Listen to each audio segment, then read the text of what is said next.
Nous sommes le 8 septembre 1979 à Paris. La police est alertée par des appels concernant une voiture abandonnée sur un parking dont se dégagent des odeurs fétides. Elle décide alors d'aller voir de quoi il en retourne et ils vont faire une découverte terrifiante. Le corps d'une femme en décomposition avancée sur la banquette arrière, avec à ses côtés une boîte de médicaments et une lettre d'adieu griffonnée à la hâte. Mais ce n'est pas le cadavre de n'importe quelle femme, c'est celui de Jean Seberg, une actrice dont la carrière et l'état psychologique étaient depuis un moment détruits. Et pas pour une raison lambda, mais à cause d'un harcèlement groupé du FBI et de la police française. Causé par ses différents engagements politiques et ses affaires avec des personnes puissantes, qui lui ont attiré beaucoup d'ennemis dangereux. On est donc sur une mort mystérieuse d'une célébrité qui est entourée de théories du complot, un peu à l'instar de Coluche ou de Daniel Balavoine. Et aujourd'hui, je vais tenter de retracer cette tragique histoire de la manière la plus claire et objective possible, en énonçant les différentes théories sur sa mort et les faits qui poussent les gens à être suspicieux concernant cette affaire, sans prendre parti et en vous laissant tirer vos propres conclusions. Je vous invite à en débattre dans les commentaires,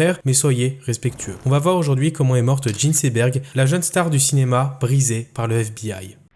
Jean Dorothy Seberg naît en 1938 dans une petite ville de l'Iowa, Fort Dodge, aux États-Unis. Son père est pharmacien et sa mère institutrice. Rien ne la prédestine à devenir actrice. Elle grandit au cœur du Midwest entre les grands espaces, les valeurs rigides et une certaine idée de la normalité. Mais très tôt, Jean développe une soif d'ailleurs. Elle lit beaucoup, elle joue au théâtre à l'école, elle rêve d'un monde plus vaste que celui de Fort Dodge. À 17 ans, elle s'inscrit à l'université d'Iowa City pour étudier l'art dramatique. Mais en 1956, le réalisateur Otto Preminger lance un casting ouvert à toutes les femmes des États-Unis. Il cherche celle qui incarnera Jeanne d'Arc dans son prochain film, Sainte Jeanne. Une production colossale qui prend un pari fou, dénicher une inconnue et en faire une star. Jean Seberg postule, elle envoie quelques photos, puis une audition. Elle n'a jamais joué professionnellement et donc ne s'attend à rien. Mais contre toute attente, elle est choisie, parmi plus de 18 000 candidates. C'est la consécration, ou du moins cela devrait l'être, mais elle vire rapidement au cauchemar. Le tournage est un enfer. Preminger est autoritaire et manipulateur. Il isole de l'équipe, soi-disant pour qu'elle ressente la même chose que Jeanne d'Arc dans l'attente dans son procès,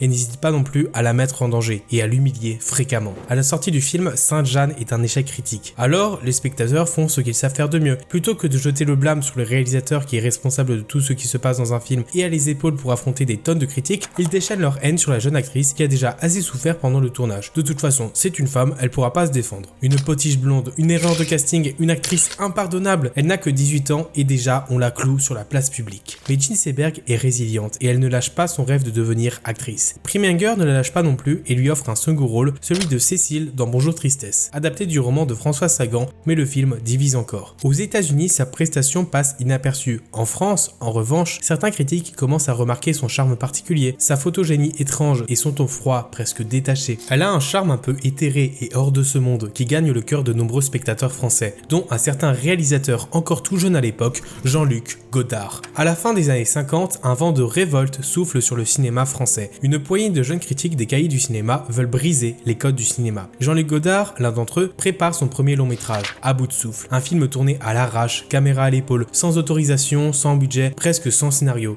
Il veut un style brut, nerveux et vivant. Pour le rôle féminin, il pense immédiatement à Jean Seberg et elle accepte. Le rôle est simple en apparence. Elle joue Patricia, une étudiante états-unienne à Paris qui vend des journaux sur les Champs-Élysées. Elle est libre, distante, un peu amoureuse de Jean-Paul Belmondo. Jean Seberg, dans ce rôle, grave son visage à la postérité. Vous avez sans doute déjà vu des photos d'elle, sa coupe très garçonne, son regard plein de mélancolie, et pour cause, son style a été imité à travers toute l'Europe. La scène d'ouverture où elle marche dans la rue en criant New York Herald Tribune devient mythique, et après ça, elle devient une icône.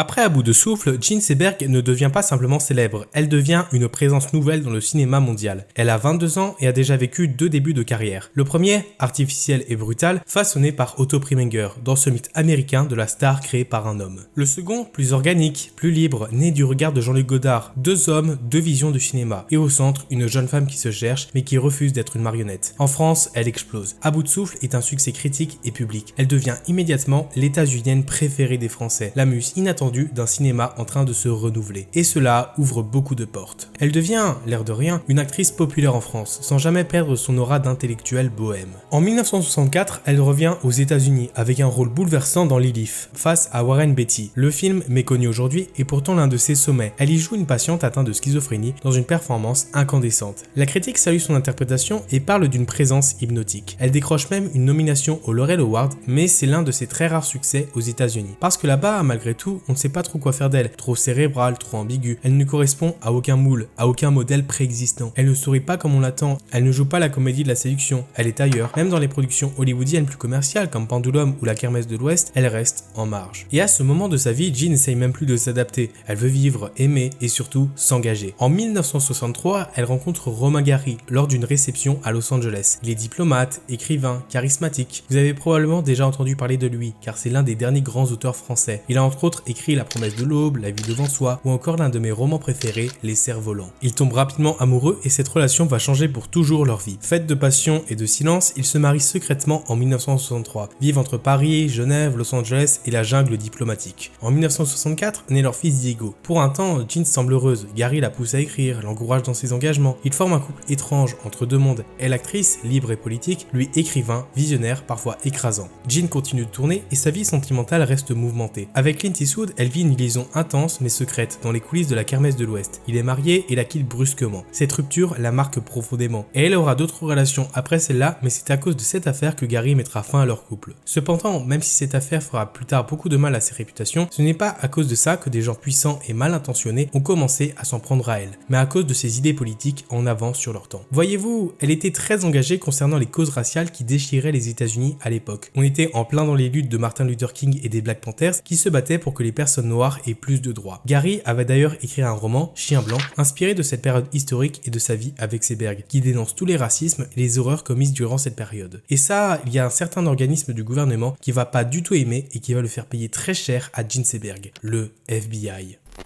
Dans les années 60, alors que les États-Unis traversent l'une des périodes les plus violentes de leur histoire, ségrégation, lutte pour les droits civiques, assassinat politique, Jean prend position. Ce ne sont pas des postures ni des déclarations creuses pour se donner une belle image. Elle participe, elle soutient et s'implique activement. Elle fréquente les milieux militants, surtout les Black Panthers, un groupe révolutionnaire noir qui milite pour la justice sociale, l'émancipation des Afro-Américains et n'hésite pas à se servir de la violence, contrairement à d'autres, pour se faire entendre. Elle donne beaucoup d'argent, elle aide à payer les frais juridiques, soutient les familles emprisonnés. Ce n'est pas un caprice de célébrité, c'est un choix politique profond et risqué. Et durant cette période, elle rencontre Hakim Jamal, cousin de Malcolm X, homme charismatique, intellectuel et radical, et leur relation passe rapidement de la simple alliance politique à la romance enflammée. Avec lui, elle pénètre au cœur du mouvement, mais à cette époque, le FBI, dirigé par le paranoïaque et tout-puissant J. Edgar Hoover, lance une guerre secrète contre tous ceux qu'il considère comme une menace intérieure. Son FBI infiltre, sabote et brise les militants. Et pour eux, Jean Seberg, actrice blanche, riche et célèbre, alliée d'un mouvement noir révolutionnaire, c'est un cauchemar. Elle est une traîtresse, une ennemie de l'intérieur, et ils vont tout faire pour la détruire. Ses déplacements sont surveillés, son téléphone est espionné, on intercepte ses lettres, on écoute ses conversations, et très vite, le FBI ne se contente plus d'observer, il la discrédite et la brise. Ce qui va les amener à commettre l'un des actes les plus horribles et pernicieux de toute leur histoire. En 1970, l'agence lance une campagne de désinformation ciblée. Un agent rédige une note glaçante, expédiée anonymement à plusieurs rédactions. Jean Seberg serait enceinte d'un membre des Black Panthers, probablement Raymond Hewitt. Ce n'est pas vrai, mais l'idée est puissante. Salir l'image de l'actrice, en faire une figure de déviance morale, sexuelle et politique. La rumeur fait la une et les journaux la publient sans même prendre le temps de la vérifier. Jean lit ça en rentrant d'un voyage. Enceinte de plusieurs mois, elle s'effondre. Le choc est tel qu'elle fera une fausse couche quelques jours plus tard. Et c'est là que tout bascule dans l'horreur. Pour laver son honneur et prouver que l'enfant qu'elle portait n'était pas métisse, Jean Seberg fait ce que aucune mère au monde ne devrait avoir à faire. Elle expose publiquement le corps de son bébé mort et organise un enterrement avec photographes et journalistes pour qu'ils puissent eux-mêmes constater que la rumeur était fausse. C'est un acte de désespoir absolu, mais aussi de révolte. Elle refuse de se taire, elle pointe du doigt ses harceleurs et montre que leurs accusations sont fausses, mais personne ne l'écoute. Les journaux publient l'image, mais sans jamais interroger leur source ni l'origine de cette calomnie. À ce moment-là, quelque chose en Jean Seberg se brise. Elle entre dans une lente spirale de douleur, de colère, de solitude. Elle tente de reprendre le contrôle de sa vie, mais le harcèlement ne s'arrête jamais. Le FBI continue de la surveiller, on la suit dans les rues, on entre chez elle, on photographie ses invités. Jean devient paranoïaque. Elle dit à ses amis et à son entourage, ils veulent me voir morte. Sa santé mentale se dégrade, elle est hospitalisée à Genève, à Paris, à Los Angeles. Les médecins parlent de dépression chronique, de stress post-traumatique, d'addiction et elle prend des médicaments. Elle mélange, elle boit, elle dort mal, elle se méfie de tout le monde. Elle écrit des lettres à son fils, à Romain Gary, à ses avocats. Des lettres où elle tente de faire comprendre ce qu'elle est devenue, où elle accuse, elle demande de l'aide, où elle supplie quelqu'un de venir la sortir de cet enfer. mère, mais personne ne peut ou ne veut la sauver. Les Black Panthers, la police française, ses anciens collègues, ses amants, tout le monde l'abandonne. Le cinéma se détourne d'elle. Les producteurs la trouvent instable. Elle devient une star maudite et une actrice avec laquelle il ne faut surtout pas s'afficher. Le public l'a oubliée, plus personne ne veut d'elle. En août 1979, elle disparaît, littéralement, et elle ne donnera plus jamais de signe de vie. Car le 8 septembre, son corps est retrouvé dans une voiture à Paris. Elle est verrouillée de l'intérieur. À côté d'elle, une boîte de somnifères vide et une lettre adressée à son fils, dans laquelle elle s'excuse de le pousser à devoir affronter ça et lui demande de comprendre son acte. A-t-elle mis fin à ses jours? Était-ce une overdose? L'enquête conclut à une mort par ingestion massive de barbiturique et d'alcool. Mais les circonstances troublent. Son entourage est sceptique. Ses proches affirment qu'elle allait mieux et qu'elle parlait de nouveaux projets. Et ils vont se battre de toutes leurs forces pour obtenir justice.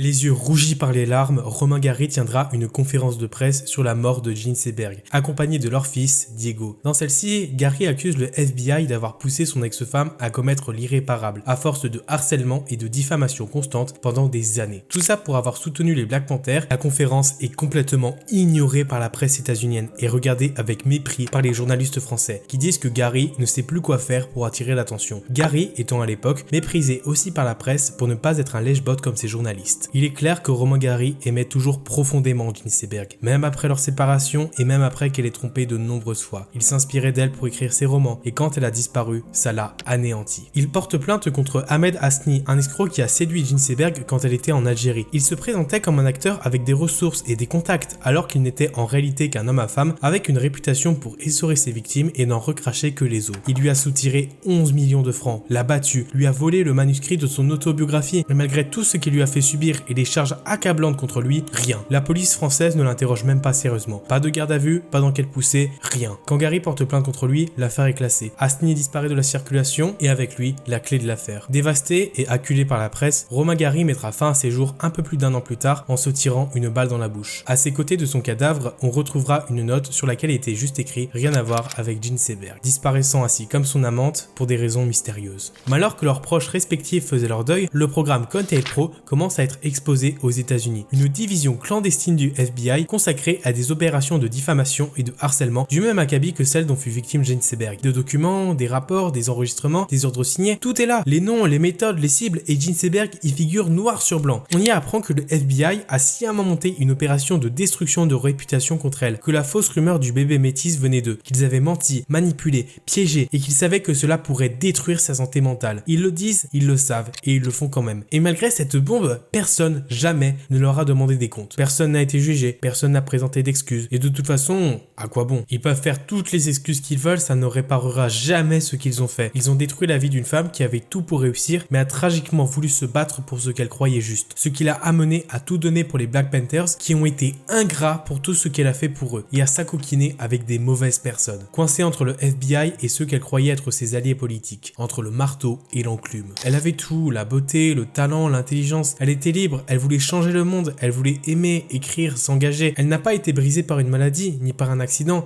ni par une passion dévorante. Elle a été broyée, lentement, par la machine. Une machine politique, médiative et judiciaire. Une machine sans visage, mais pas sans intention. Et aujourd'hui, on se souvient d'elle comme d'un sourire figé dans le noir et blanc, de à bout de souffle. Mais il faudrait aussi se souvenir d'elle comme d'un symbole, d'un avertissement, d'une voix qu'on a fait taire. Elle était la beauté qui doute, la liberté qui vacille, la conscience dans un monde qui préfère le silence. Et c'est ce silence-là qui l'a tuée.